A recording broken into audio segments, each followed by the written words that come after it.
Okay, everybody. I'm in trouble with the camera. I'm not sure what's going on. Thankfully, the mic's working anyway. So, we're looking at the steering wheel. There we go. We took the brake booster out. It is over there. Pulling the steering wheel. We're trying to get these wires that are over here. Over in that corner, left corner there.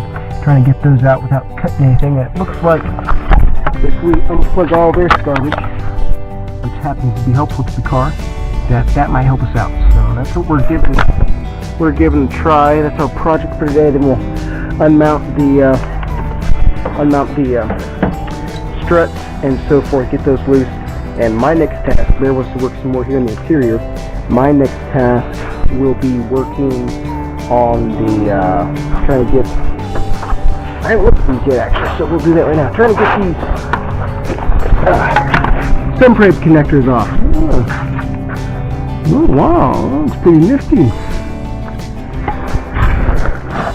Yeah, so right here, we'll see where all their welding, and see if truly it's going to be worth getting those off. I'm not totally sure, but once we get it jacked up, we'll know for sure. And they look good. So, anywho, that's our plan so far. I bet it does make it pretty rigid. So, alright. That's the update for now. We will keep you posted. Alright, back on, what is today? 13th of February. So we're moving along decently. So anyways, trying to get the this portion of the harness out. We have this out. And if you're trying to disconnect, don't mess with this. You're wasting your time. I figured that out. So I'm going to go on the inside here and show you exactly what needs to come apart to make this as easy as possible. And it's not that hard, and hopefully I can help you not waste a lot of time. Went ahead and took the steering wheel out. That may not be entirely necessary. You've got wires to disconnect from it though. You've got those to take off for the signals. I think that's probably VATs or something for security. But the big thing is on this cell block, or not cell block, sorry. There it is that.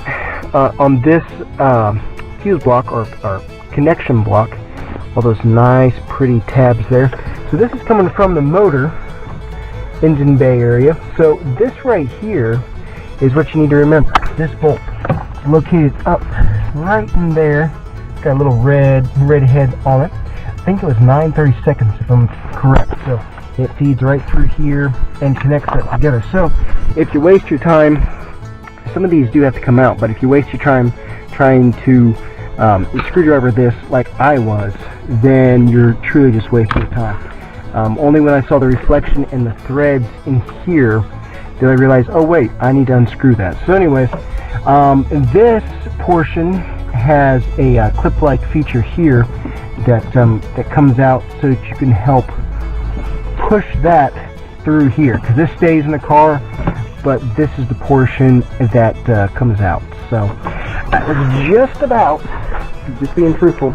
I'm not sure what I'm going to do with the harness, but I thought it would be good to take.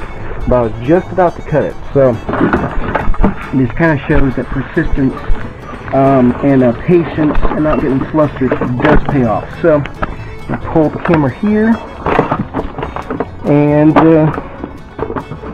yep, here it comes. There. So this is definitely the best way to get this out. Not entirely sure we'll need this if I do the LS swap on the Firebird, but if I do, then I'll have it, and that's what we're going for. So here we go. I made noise. There's some tools down there. So anyways, let's see if I can yank this out here. Let's see, 2 lines. So all this is your engine bay. Good grief, like it's a spider. All this is your engine bay harness, headlights. You get your motor controls here, which may be all we need. We'll see. But there you go. Get the fuse blocks for under the hood, steering wheel. Nice shoes, thank you. Appreciate you noticing that. And then all the way there. So there you go. that is the way to get it out. So, making some progress. Let me grab those tools. So there's some weird, strange wires. There was a lot of interesting wiring on this car. I tell you what, it's pretty interesting. So now, Bear was getting kind of concerned I was going to take too much apart. I didn't mean to, but I kind of got going.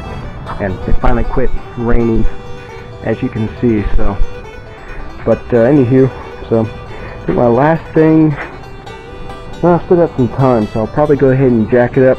I'm going to look at the subframe connectors and see what all I need to do to take those off, and we'll go from there.